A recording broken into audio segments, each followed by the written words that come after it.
What's going on, everyone? My name is Nicholas Merton here at DataDash, and today is November 7th of 2022. Well, folks, I hope you all are having a fantastic day wherever you are, because in today's video, we've got to talk about a big question. What if Bitcoin is finally starting to break away from its direct correlation to equities, or more specifically, US stocks, and could be at the beginning of a potential uptrend? I want to talk about the signs that I'm going to be looking for to start getting bullish, but as you all know here, while we've been bearish on the channel, we are always going to make sure we watch out for the right signs for a potential trend reversal. And on top of that as well, we've got an interview with Gomu, which is a leading company in the crypto space focused on the development of infrastructure around NFTs, as well as their new DeFi protocol in the NFT space, Collection XYZ. So stay tuned for that. You guys won't want to miss it. All right, so let's go ahead and kick off the conversation here, guys. I want to go ahead and just be very clear about why I'm starting to look at a little bit of a more optimistic light for Bitcoin. Now, you guys know we've been on the idea that Bitcoin is likely, along with the broader asset market, going to continue moving lower. And I still stand by this point here until we start to see a clear sign that we're going to be moving higher. And to be honest, we've been in the right camp so far. We took advantage of the summer relief rally back here in August, and that was a great exit position for a lot of altcoins as well as our Bitcoin position. But at the same time, we can very well enter here at these prices or at a slightly higher price and still be at a good position, maybe even pay a little bit of a premium versus where we sold before if the right signs showcase. And I think that overall, the most important thing to understand when you're trading and investing is to make sure you are in the market when the trend is real. It's not about picking bottoms, it's about knowing when the market is proving to you that you should project your capital into the market and take advantage of that momentum. And so far, we're starting to see some really interesting signs. We've not only cleared through the line of descending resistance, probably one of the more easier tasks for Bitcoin, but we also held a long-term range of sideways accumulation and support. And I'm going to emphasize this a little bit later on as we go through the conversation. But while Bitcoin has started to set slightly higher lows and higher highs over the past few days and weeks, equity markets, on the other hand, have looked sloppy, specifically the technology stocks that Bitcoin usually gets basketed into. And if we start to look at these two charts, we can not only start to see a slight deviation or breakaway from the trend, a breaking of that correlation, but on top of that, we might be seeing a longer-term shakeout where Bitcoin really starts to decouple substantially away from equities and potentially become a hedging asset. Now, throughout each decade, throughout every couple of years, there's always a trend or focus where investors make money.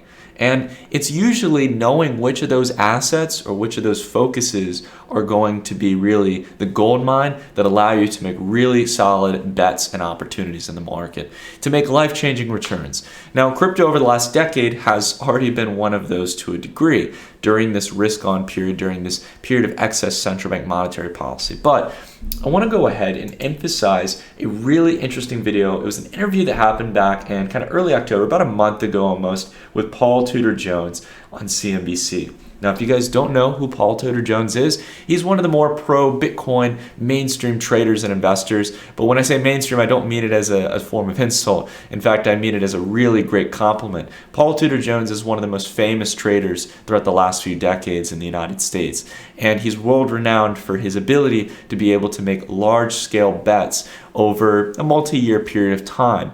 He was very well known for his bets on gold back in the 70s during the previous inflationary period. And there's something that I want to emphasize about Tudor's recent interview.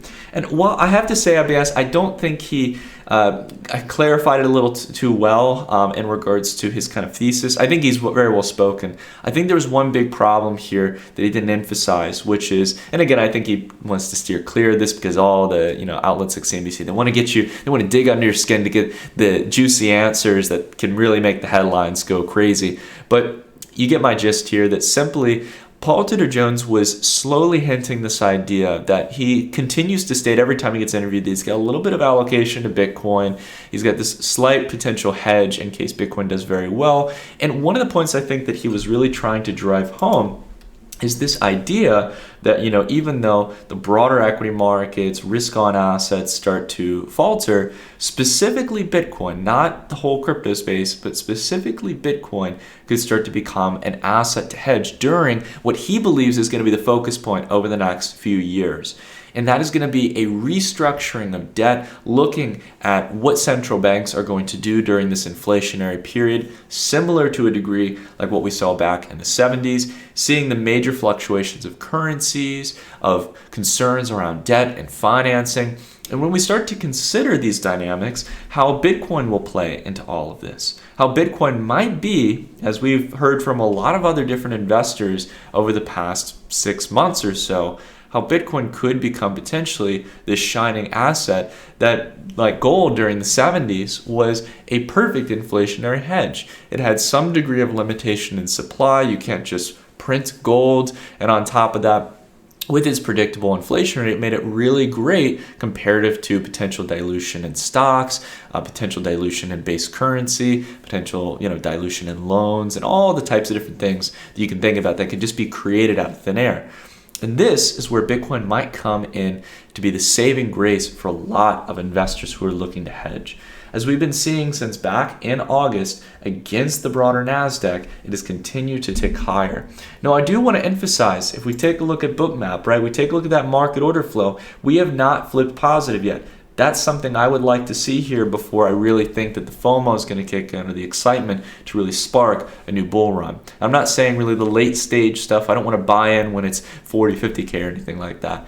But you get my gist. I want to start seeing a little bit more optimism here. We have started to see it on the Binance futures. Definitely much better CVD on the metric. If you guys want to get access to this, you can check out the link down below in the description of Bookmap. It's one of my favorite tools to track that market order flow, go beyond just looking at price and see what's really supporting price. Is it bids, or is it market order flow, or are we starting to face more resistance, and what's weighing it down, right? These are the kind of things that we like to watch here every Monday here on the Macro Monday Special. And over the last 7 days, we can see we're still not getting that yet. But there's another thing that gives me a little bit of confidence towards Bitcoin, and it's the things that we have been continuously talking about here on the channel, such as the dollar index and the US 30-year yield, right? We take a look at these metrics. I gotta be honest with you all, we were expecting that we get the breakout here as we came up, right? We didn't make any specific long trades in the short term or anything like that. But we gotta say, the dollar has been building up a bull flag here. This is usually a bullish pattern. If the dollar, on the other hand, over the next 2 or 3 days breaks through here and breaks below that line of support, that might be a sign that the trend needs to slow down for a bit. Maybe the dollar is potentially topping, as some people have talked about, right? We're not there yet. We haven't gotten any confirmation of it. So don't get too cocky yet. If for those of you out there who are getting on the other side of the trade, it's totally fine. But we got to wait and see confirmation of it, right? If we turn on those daily moving averages, right, we are a decent distance away here from testing the lines or the major indicators that are going to confirm. If we break below them, that could be a sign that the dollar is weak. But so far, the dollar has been continuing to clear higher. All I'm saying is the sharp decline, the 2% decline we had in the dollar the other day, showcasing that we're getting faster declines than we are recoveries, that is an indicative sign that the optimism is starting to fade here. Unless something changes very soon, the dollar is starting to lose some of that momentum. And we can see that here as well. There's some really interesting tweets that came out from Matt Simpson. He put together a really good, interesting conglomeration of data from Forex.com, showcasing the large speculative positioning in the dollar starting to go down over time. You can see the Euro USD, large speculative position, starting to increase. So people are putting in more bets here on top of the euro versus the dollar, and on top of that, the New Zealand dollar NZD, again, starting to get larger upwards positioning at some of its highest levels since back here during the spring.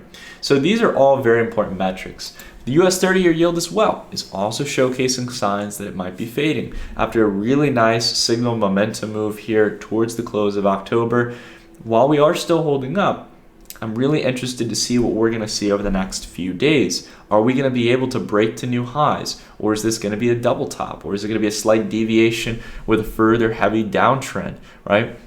Are the markets starting to call the Fed bluff on its topics of tightening and being more hawkish? Who knows, right? I got to say, the previous Fed meeting and all the metrics that they're calling for in order to actually lower interest rates and stop tightening are far away from where we're at. But as many of you claim, again, maybe the Fed is going to do something different. It's always something we have to keep open to. I don't think the Fed is going to do this, but again, it's something we need to consider. And last but not least, I want to go ahead and talk a little bit about what happened over on Friday within the commodities market. Gold moved up a whopping 3%. Now, I know for those of you in crypto, 3% doesn't sound like a lot. That might be a normal day for Bitcoin's price to the upside or downside. But the major thing I want to emphasize is that this is the biggest daily move in gold that we have seen for months.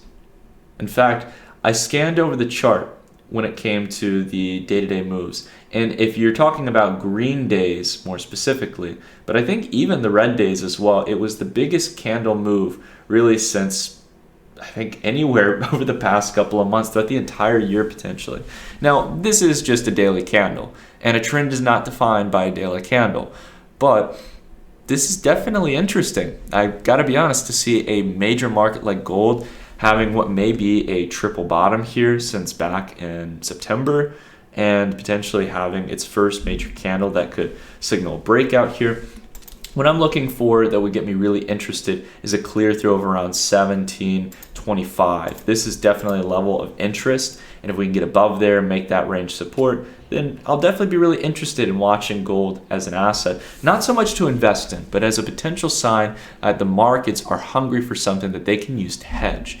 And another thing at the end of it all, when you're talking about Bitcoin, is really coming back to that Bitcoin to Nasdaq ratio. If we start to see it clear through these lines of resistance, which really aren't that far away, that might be my sign for me to go long and start getting some risk on exposure to Bitcoin, or in this case, risk off exposure by hedging with Bitcoin against the failure of currencies, of government bonds, you name it. This is a really interesting potential, I would say kind of 10-20% case scenario here, guys, because we have to understand that Bitcoin is still seen as a very risk-on asset alongside the broader range of altcoins out there. But there's a chance, and it's one we need to look out for. So what I'm looking for here, again, as we go through the ratio, we can even turn on our daily moving averages, look at that, pushing up right against that daily moving average here, the 200-day. If we can get above there and clear through these lines, I'm happy to pay a slight premium from where we are right now. Again, just to put that in perspective, right? Pay what? 10% premium max on Bitcoin from current levels. I'll take it. If those signs start to showcase, I'll definitely consider having some exposure. I'm not going to go all in, but definitely would consider that we might be wrong, that Bitcoin potentially is going to start changing trajectory. And this is one important thing that I want to explain to you guys, like that I think is really important. I'm not per se explaining, many of you already know this, but just share my thoughts on here, because I know it's very easy to be like, oh, Nick, see, you got bearish too late. And the important thing to understand about good trading is to understand about the broader trend here. Until you start to see changes in the trend, don't fight the trend. Don't fight the Fed, right? Those are the key things that we need to consider when we're making our investments and trades. I'm happy at the end of the day to pay a little bit of a premium from where I might have sold back in August, because of the fact that at the end of the day, I'm starting to see the signs of higher lows and higher highs. And I know that the trend is starting to showcase a clear deviation from something that I've been holding for a year and a half or more, which was that correlation between equities and crypto. It's always important to be humble about that, and be also willing as well to come to the other side of the trade and be like, hey, you know what? I guess it's time to get bullish, right? So again, I want to make it very clear, guys, we are still bearish right now. We are still betting on the market going down. But I got to be honest, seeing week by week, Bitcoin holding up with equities or starting to tick higher, that is an interesting sign. 7.46% move last week in the close of October. That is very interesting. And I want to give one quick shout out here as well to Quentin, who pointed out a really interesting point, which is that really, we're just about 1 month away from this range going on for about half a year. Not too far off from it. This 31% range that we've been kind of chopping through. So I think he's bringing up a good point there. Could this be the capitulative bottom? I would like to see it sit for a little longer, but again, you don't always get what you want as a trader. Sometimes you got to follow what the chart says. Anyways, Curious to hear what you guys think down below in the comments. But let's go ahead and dive into this conversation with Spencer, the CEO and founder of Gomu. Alrighty, everyone. So in today's sponsored interview, I'm sitting down with Spencer Yang, who is the CEO of Gomu, which is aiming to bring a lot of innovation into the cryptocurrency space with the launch of their new DeFi NFT protocol, Collections XYZ. So Spencer, thank you, man, for making the time. We've been knowing each other for a long time. You originally worked at CoinMarketCap, and as we've been partners with CoinMarketCap for a long time, I've gotten to know you over the years. And I love seeing that you're building in the bear market, man. I'm interested to talk about what you guys are working on. I know. Thank you so much, Nick, for doing this interview with us. Definitely, I really love the work that you do, and also here to share.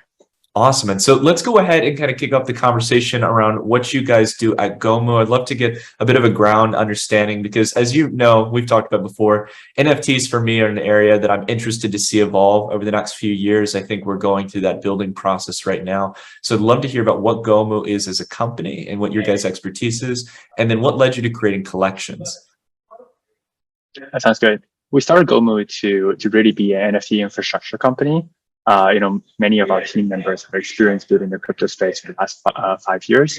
We built companies like CoinMarketCap, new products at organizations like Coinbase, Millennium Capital, Zendesk, and so on as well. And I think with Gomu, just our core insight is that the space just needs way more infrastructure, tooling, solutions, and so on. And we started Collection really because we felt that there was this real need for better financialization tools for non-fungible assets. And our product that we launched is really the first of many that we're going to be doing from a feature perspective. Yeah. And on that point, Spencer, around NFTs, what I could experience over the last couple, I guess pretty much over the last year, last couple months, is that I think at the peak of the NFT mania, you really saw that, as you mentioned, there just wasn't the tool set to be able to deploy not only NFTs in a unique way for various unique use cases. It was usually kind of the same in this case. There was copy paste formats for NFTs. And on top of that, you didn't have the infrastructure, as you mentioned, to be able to build marketplaces. And that's kind of what you guys are doing with Collections, where now instead of dealing with these really high spread trades and big moves in NFTs that really got it to where NFTs just weren't reasonable for people to invest in or trade. Now you guys are building Collections, which incentivizes people to provide NFTs as liquidity and be able to build a more liquid market with less spread, allowing for more people to essentially participate, right? Yeah, exactly right. So, for many of the top collection, we saw that the bid and ask spread, it's really ridiculous, right? Sometimes the price that people are essentially bidding and asking, the difference between that is anything between 5 to 10 ETH, right? And that's just ridiculous. How can you accept that, right? If you go to, let's say, a Binance or FTX and you want to trade and you see such a big difference, you would just close the window immediately and leave, right? So really, I think our first motivation is that we wanted to create a way for projects to be able to incentivize liquidity, to be able to tighten the spread, all around the bid and asks for their collection. So we launched Collection.xyz, which is the first NFT liquidity incentive protocol, and it allows anyone to be able to permissionlessly create vaults to incentivize liquidity on some of the NFT dexes like SudoSwap. And what we have seen since launch is that people have been pretty excited about using this. To receive, of course, incentives, but also to be able to use Collection to create liquidity pools for their favorite collections, and just enjoy the experience. Yeah, on that point, Spencer, I was going to say, I think for people who may not be grasping the concept exactly, I'll pull up the UI here on the screen so people can just see how the application looks. The user experience is really smooth. But I think one of the core things that I think would get across the message of what you guys are building is you're doing what SushiSwap did for Uniswap, in this case for SudoSwap and NFTs specifically. So you guys are essentially building an incentive layer protocol where, again, we don't even really know the full extent of where you guys could take this, but essentially you're incentivizing that liquidity provision, potentially giving further rewards for NFT participants in an ecosystem, monetary incentives. And it's something that could really start to build this liquid marketplace similar to what SushiSwap did back during the DeFi bull run. Yeah, exactly. I think we're definitely very inspired by a lot of the innovations in the DeFi ecosystem, and we think that the NFT category is just fairly new, and we are one of the players right now that are just really trying to do more for the space.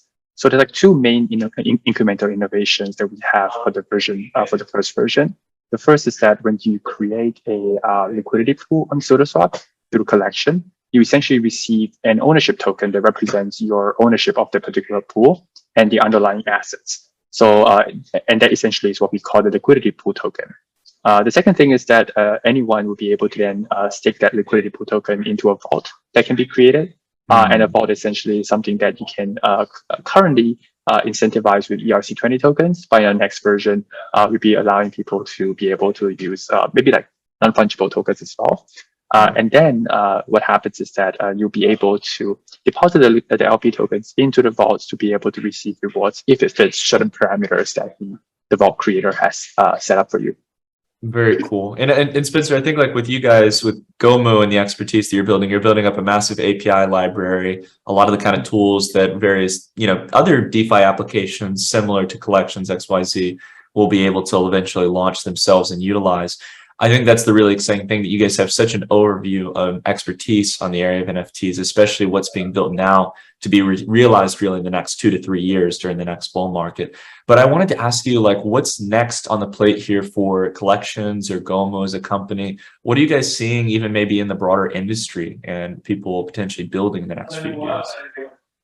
Yeah, I think there's like a couple of like really interesting feedback that we've heard from people. So the first thing is that we've just been pretty amazed by the support that the broader NFT industry have been giving us. A lot of like providers who've been working in this space for a while, like that are working on AMMs, just working on borrow and lend protocols, have reached out to us to see how they can possibly integrate with us. So we're definitely very excited to possibly integrate down the road with some of the more popular NFT protocols. The next thing is that, as I mentioned earlier, we have been very excited about essentially adding more possibilities to vaults with maybe possibly NFTs and other kind of like assets as well, so that it just increases the tool sets that any creators or collections will be able to use. And we've also heard a lot of feedback from the community around the concept of royalties and how that, of course, impacts their earnings for the projects and so on. So we'll be looking to build some innovations over there so that we'll be also able to help make it better for collectors and the projects themselves when it comes to the topic of royalties. I gotta say, Spencer, that topic of royalties, I think, is going to be a big one. That's something that for me, while I was really kind of out of touch with the Bored Ape Yacht Club and I guess the CryptoPunks. I never really caught into that wave of NFTs, but I realized that there is definitely a value to the community tied to those NFTs to some degree. And on top of that, the idea of royalties are being able to almost kind of in a sense like investor support content creators or certain communities and ecosystems and being able to benefit from that long term. I think that is a really exciting opportunity. And I think we're going to see all kinds of use cases we just can't even predict now. But I wanted to go ahead and say that we're likely going to have you guys back on the channel because I think what you offer, Spencer, is a really good perspective into the crypto space. And I want to keep the conversation going. But for people who might want to maybe dive into learning a little bit about Gomu as a company, look at Collections XYZ, I'll put some links down below in the description. But what are some of the best places people could go to if they want to learn more, maybe get engaged more with you guys or join the existing community? Yeah, thanks, Nick. So to everyone who's watching this video today or maybe in the future, we are always hard at work trying to make some of the products that we do better. Collections XYZ is the best place to try the products out. But you can also find us on Discord at Collection XYZ, as well as on Twitter at Collection Web3. Yeah, look forward to interacting with y'all. Absolutely, Spencer. Dude, you guys are killing it. I love seeing how you guys are building, man. And anything, I just got to let you guys know, if Spencer's doing something like in the bear market, you got to watch it, okay? I've been following him and the original team at CoinMarketCap for a long time. You guys have been so great to work with over the past few years, but you've always had your eye on the ball, man. And I'm excited to have you back on the channel just to continue chatting about what's going on in the NFT space. So thank you so much, Spencer, for taking the time, man. I appreciate it. Yeah, appreciate you and appreciate everyone here. Thank you.